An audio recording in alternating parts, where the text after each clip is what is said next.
Hey there, hope you're having an awesome week. Yeah, for tonight's lesson, I found the sheet music for Do You Want to Build a Snowman? Sorry, I know you can't really see it on that screen, but that's what it is. I'll send you a PDF of this so that you can see it. One of the things that I thought, rather than try to arrange a version of this that we can play,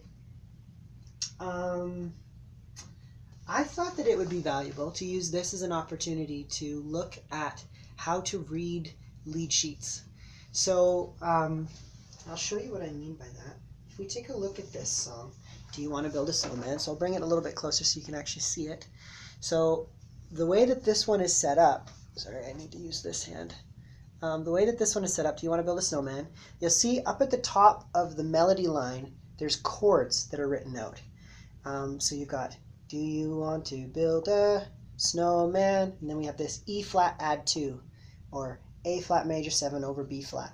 That's a fairly complicated chord, but the premise of this is still going to apply. So what you'll often see in these lead sheet type situations is a melody line, like this one, where it's the actual melody that's being sung, and then whatever specific piano part has been written out, as well as these chord symbols up at the top so that other instruments can play along. Now, if we look at this, that piano part is far too complicated for us to play for now.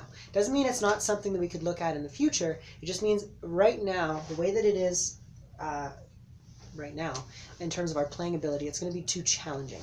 So we don't want to get frustrated. However, they've given us the chord above that they've built these piano parts off of anyways. So what I will often do in these situations is I will build the chord, I will play the melody as it's usually sung, and then that alone is usually enough for people to recognize what you're playing, even without playing the extra piano-y stuff that's going on here. Yeah, it's a really technical term, piano-y. Anyways, so we got to talk about a few things with lead sheets. Lead sheets don't give you all the information necessarily always. Sometimes it's just melody and chords. So we need to know how to build our chords, first of all. We need to know what the chords translate to, and we have to be able to read the melody confidently. Once we can do all three of those things, lead sheets are fantastic. You'll find so many lead sheets of songs you want to be able to play, and then you'll be able to just figure it out, rather than trying to figure out the specific fingerings. Once we get to a point where we can play those, then absolutely. But I thought today we could start to break some of these things down. So first things first, we got to talk key signature. So on this one, we've got 3 flats. So from our circle of fifths, we know that that is the key of E flat major. So our notes are E flat, F, G, A flat, B flat, C, and D, and then finally E flat again.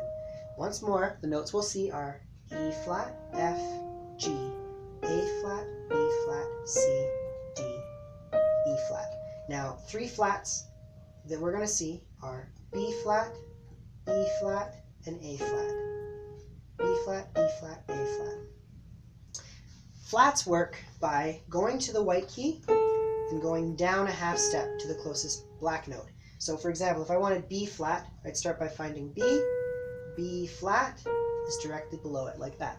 Let's say I wanted to find G flat. Start by finding G, G flat. If I wanted G sharp, it's the opposite way. Sharps always go up. So G sharp and G flat.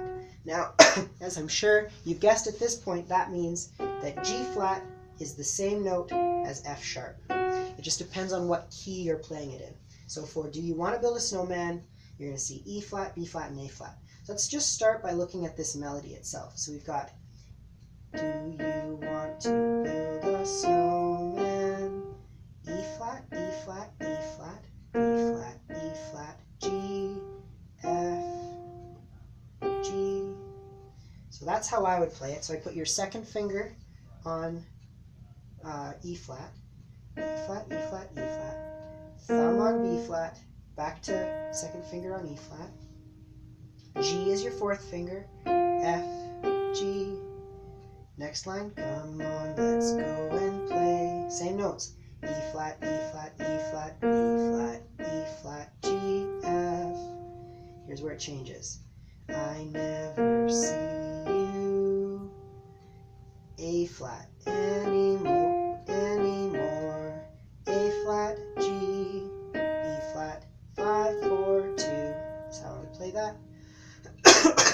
Excuse me. So one more time. E flat, E flat, B flat, E flat, G. Top of the second page. A flat, G, E flat. Come out the door. Same thing. B flat, A flat, G, E flat. And then the last part, it's like you've gone away. E flat, E flat, B flat, E flat, G. And then your pinky's going to shift from A flat to B flat. So let me just play that so far, just the melody.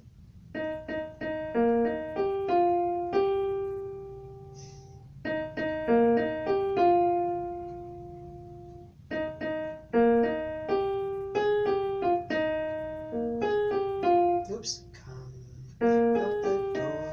It's like you've gone away. I don't want to add more than that for now. So that gives us the melody. Then we can look at the chords.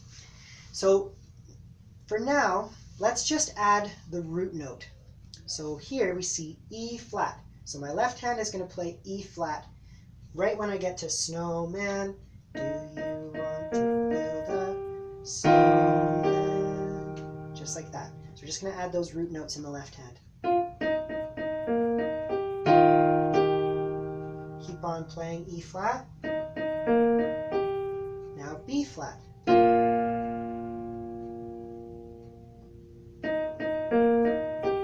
Next part, A flat. C. Oops. B flat. So you can see how even by just adding those root notes, you can already hear the harmony there, right? So if we start with A flat at the beginning, then we have E flat.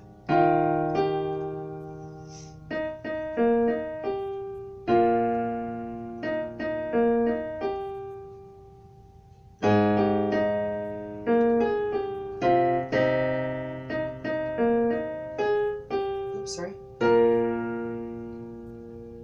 So you're getting the idea here. So we're going to slowly add just the melody. Make sure you're playing that. Add the roots. Try playing them together. And then from there, we can try to start talking about building the chords. I don't want to add building chords yet. I feel like that's already too much as it is. I think I may have jumped the gun on this a little bit. This is quite a bit harder than the other ones we've done. So let me know if this is too much. If it isn't, we'll sort of keep on going in this vein. Like I said, I'll throw a PDF of this up on the Google Drive so you can download it and print it at home. Yeah, add this to our practice. Let me know what you think. Either way, I would like to start doing some lead sheets as well, just because it's really, really useful as a piano player to be able to follow along to some lead sheets. So have a great week, and I will see you at our next lesson. Bye.